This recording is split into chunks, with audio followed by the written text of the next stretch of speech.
Sayyidina Umar, dan keadilan Sayyidina Umar ini sebenarnya bukan menjadi retorik, bukan sahaja cerita, tetapi untuk menggambarkan kepada ummah bahawa jika kita benar-benar menghayati keadilan Islam, maka orang akan membuka hati untuk menerima Islam.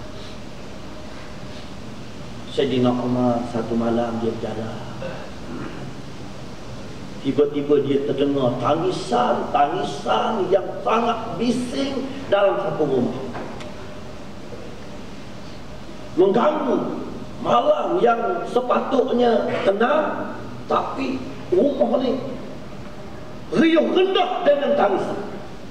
Akhirnya dia berhenti, dia tunggu seketika, takut anak-anak ni senyap. Dalam lingkungan 15 minit, daqiqah, beberapa ketika, tak diam juga tangisan. Dia pun akhirnya mengetuk pintu rumah. Bila dia ketuk pintu rumah, dia tengok ada seorang perempuan yang sedang merebus air. Di waktu yang sama, kanak-kanak dan anak-anaknya sedang menangis. Sayyidina Umar terus tanya, "Wahai puan, bolehkah saya masuk dengan rakan saya?" Sayyidina Umar dia bawa rakan dia jalan. Kata tuan rumah, "Sila masuk, jika perlu kebaikan sila masuk, tetapi kalau tuan mahu buat kejahatan, jangan masuk." Sayyidina Umar kata, "Saya mahu bertanya sahaja, kenapa anak-anak tuan menangis semenjak saya lalu di sini beberapa ketika?" Akhirnya perempuan ini berkata, "Wahai lelaki," tidak pernah Sayyidina Umar, dia kata, "Wahai lelaki, celakalah Umar, wailun li Umar." Dia sedar, dia cakap ke Umar, wailun li Umar, wailun ala Umar, celaka Umar. Kata Sayyidina Umar, biarlah Umar tu, apa tujuan, apa masalah. Sayyidina Umar lupa tentang kehidupan kami yang miskin, sehingga semalam kami tidak boleh bermakan dan minum. Anak-anak kami terus menangis kerana lapar. Saya hanya mahu memujuk anak-anak saya dengan merebus air supaya mereka melihat saya sedang memasak. Tetapi saya tidak ada apa-apa tepung dan gandum untuk itu." Sayyidina Umar kata, "Tunggu, saya akan balik semula." Tak tahu Sayyidina Umar, tak tahu Sayyidina Umar. Sayyidina Umar pergi ke Baitul Mal, ambil gandum, kemudian dia tunggu sehingga subuh, kerana dekat dengan waktu subuh, jalanan dia tu dekat subuh. Diriwayatkan Sayyidina Umar ni dia berjalan selepas dia qiyamul lail. Jadi selepas dia mulai, dia jalan sekeliling, dia tengok masyarakat. Waktu qiyamul lail dah tidur lagi budak-budak. Nanya. Subuh, dia sembahyang subuh Jumaat, dia ambil gandum. Dia pergi dengan kawan dia atas, dia masuk. Dia pergi tu bukan atas saja, dia masuk pula. Sayyidina Umar kata masuk. Dia masuk, dia hidang pula. Perempuan ni kata, "Awak ni siapa? Sungguh sangat nak tolong saya." "Tak apalah, saya nak tolong orang.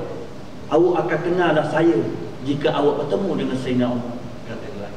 Kata Sayyidina Umar, "Awak akan kenal saya jika awak bertemu dengan Sayyidina Umar." Tiba-tiba teman Sayyidina Umar ni tersalah cakap. Dia kata, "Ya Amirul Mukminin," kita dah lewat ni. "Oh Amirul Mukminin," puan ni kejut. "Oh Amirul Mukminin sendiri mari." Oh, inilah Amirul Mukminin.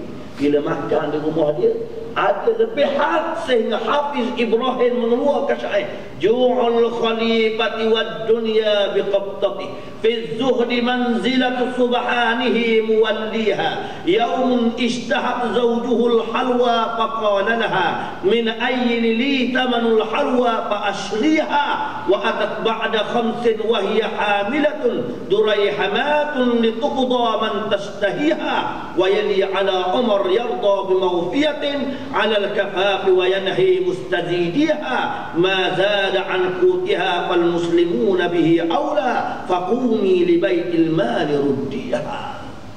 Syair yang orang ungkap untuk mengabadikan sikap keadilan Sayyidina Umar. Lapar khalifah, dia nak makan tu lapar. Waktu biqabdatih, dunia adalah genggaman dia. Sayyidina Umar merintah empayar yang besar. Pasal itu dunia adalah genggaman dia. Mana dia? Fi zuhdi, tetapi kerana dia mahu menjaga agamanya, manzilatus subhanihi wa ta'ala, kerana dia nak mahu menjaga kesucian, kedudukan di sisi Allah. Min ayyanili, bila isteri dia mengadu wahai maka sedap. Wahia hamilatun, isteri dia mengandung. Orang puan mengandung ni tak kira nak makan belaka dah. Nak minta benda ni lah. Tapi kata saya nak min ayyanili samanu halwa, mana dia saya ada duit nak beli barang-barang yang awak minta. Akhirnya isteri dia simpan. Maza'an kutiha, ada lebihan makanan itu. Akhirnya Sayyidina Umar kata, fal muslimuna bihi aula, sepatutnya lebihan yang engkau buat ini orang lain lebih utama, rakyat lebih utama. Faqumi, serah semula kepada Baitullah. Cerita yang saya bawa ini, tuan-tuan, saya nak beritahu kepada kita bahawa kita mesti letak satu keyakinan dalam diri kita, keadilan itu ada dalam Islam. Tetapi kenapa kita tidak dapat melihat keadilan Islam? Kerana yang pertama, orang Islam sendiri tidak mempercayai keadilan yang ada dalam Islam. Yang kedua, orang Islam sendiri tidak bersungguh-sungguh menghayati keadilan Islam. Yang ketiga, orang Islam sendiri meninggalkan keadilan Islam dengan cemohan yang buruk terhadap Islam, dengan menganggap Islam ini tidak boleh mendatangkan keadilan. Betul? Maka keadilan Islam ini tidak dapat dilihat, melainkan orang Islam sendiri mesti menjadi insan yang dibandingkan oleh Allah tadi. Allah Ta'ala kata ada dua jenis manusia. Saya ulang semula.